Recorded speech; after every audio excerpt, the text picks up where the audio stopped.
கூட அழுகின்ற பிள்ளைக்கு தானே பசி என்று பரியோடு பாலூட்ட வருவாள்.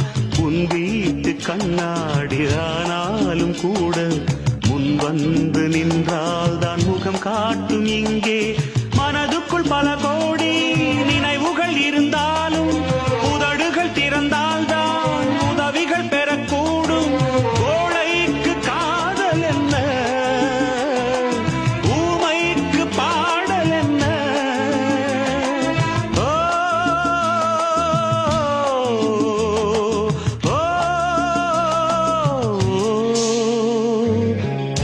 பூங்கொடிதான் பூத்ததம்மா, பொன் வண்டுதான் பார்த்ததம்மா. பாட்டெடுக்க தாமதிக்க வாடை காற்று